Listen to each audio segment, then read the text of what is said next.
మళ్ళీ ఈ పార్కును అభివృద్ధి చేసి పూర్వ వైభవం తీసుకొచ్చే విధంగా చేయమని చాలా స్పష్టంగా ఆదేశాలు ఇచ్చాను. ఇంకో పక్కనే ఒక కాలనీకి వెళ్ళాను.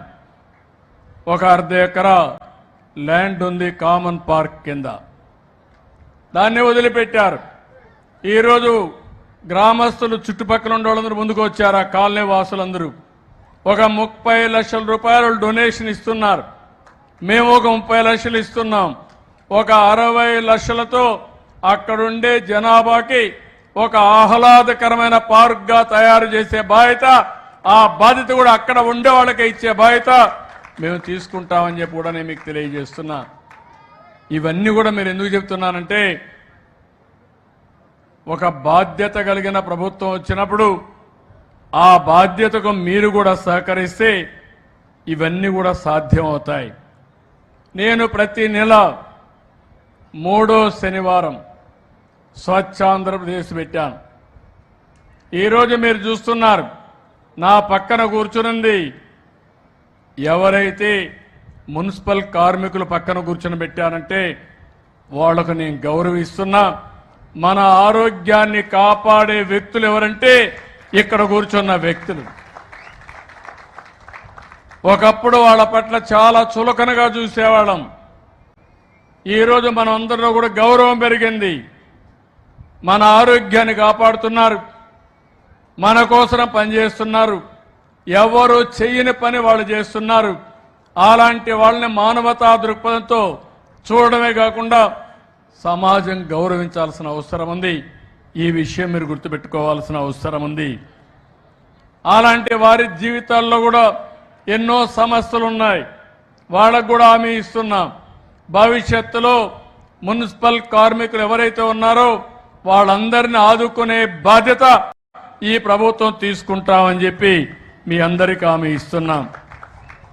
ప్రతి శనివారం మీరు ఒకసారి చూస్తే 3వ శనివారం రాష్ట్రంలో పనిచేసే అందరికీ ఒకటే విజ్ఞప్తి చేస్తున్నాను.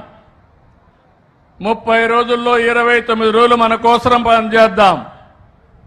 ఒక్కరోజు మాత్రం మీ ఆరోగ్యం కోసం, సమాజం కోసం ఆలోచించండి. ఒక్కరోజు పని చేయకపోతే కొంపలు కూలిపోవు. ఒక్కరోజు చదువుకోకపోయినా పర్వాలేదు, ఉద్యోగస్తులు పనిచేయకపోయినా పర్వాలేదు. అందరినీ ఒకటే చెప్తున్నాను, మీ పరిసరాలు శుభ్రంగా పెట్టుకోండి. ప్రతి ఒక్కరు ఇల్లు శుభ్రంగా ఉండాలి. ఇల్లు శుభ్రంగా చేసి ఇంట్లో చెత్త తీసుకొచ్చి వేరే వాళ్ళ ఇళ్ళలో వస్తే మంచిది కాదు. రోడ్డు మీద వేసినా మంచిది కాదు. ఈ విషయం గుర్తుపెట్టుకోవాల్సిన అవసరం ఉంది. మేము ఈరోజు చెప్తున్నాం, పొడి చెత్త అదే మరిగా ఏదైతే తడి చెత్త, ఈ రెండు సెగ్రిగేట్ చేయమంటున్నాం. మీ ఇంటికి వచ్చే మున్సిపల్ సిబ్బందికి సెపరేట్ చేసిస్తే చాలా వరకు ఉపయోగపడే పరిస్థితి వస్తుంది. ఈరోజు చాలామంది మీరు చెప్పారు, మేము కూడా నెలకొక్కసారి మీలో చైతన్యం తేవడానికి ఒక విశిష్టమైన కార్యక్రమాలతో వస్తున్నాం. ఈరోజు మీరు చూస్తే పెద్ద కార్యక్రమాన్ని ఏదైతే ఉందో సింగిల్ యూజ్డ్ ప్లాస్టిక్. ఇప్పుడే ఒక మహిళ చెప్తా ఉంది, చాలా పెద్ద ఎత్తున ఉద్యమం చేస్తూ కొంతమంది ముందుకు వచ్చి నాకు చెప్పారు, మేమందరం కూడా ఉపయోగపడతాం, మీరు ఉపయోగించుకోండి, రాష్ట్రమంతా తిరుగుతాం, మాకేమీ డబ్బులు అవసరం లేదు, సమాజం కోసం స్వచ్ఛ ఆంధ్రప్రదేశ్ కోసం పనిచేస్తామని ముందుకు వచ్చారు. వాళ్ళందరినీ గట్టిగా చప్పట్లు కొట్టి అభినందించండి. మీరు వాళ్ళందరినీ స్వచ్ఛాంధ్ర సేవకులుగా గుర్తిస్తాం. ఒక ఫోర్స్ తయారు చేస్తాం. ఇంటింటికి పంపిస్తాం, గ్రామ గ్రామానికి పంపిస్తాం, వార్డు వార్డుకు పంపిస్తాం.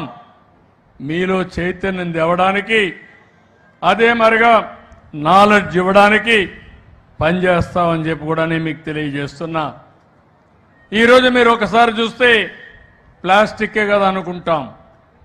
ఈ ప్లాస్టిక్ ఎంత ప్రమాదం అంటే ఇది ఒక పెద్ద భూతంగా తయారయ్యే పరిస్థితి వచ్చింది.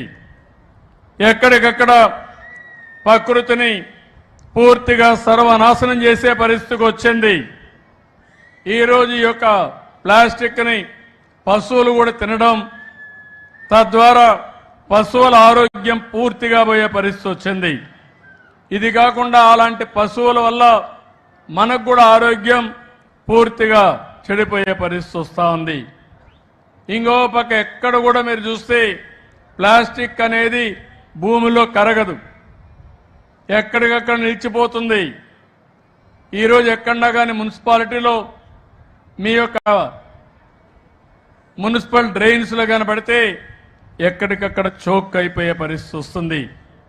ఈ ప్లాస్టిక్ అంతా నదుల్లో, సదస్సుల్లో, సముద్రాలకు కూడా స్ప్రెడ్ అయ్యి అక్కడ కూడా అది కుళ్ళి విషవాయువుగా మారి చాలా ప్రమాదాలు వస్తున్నాయి.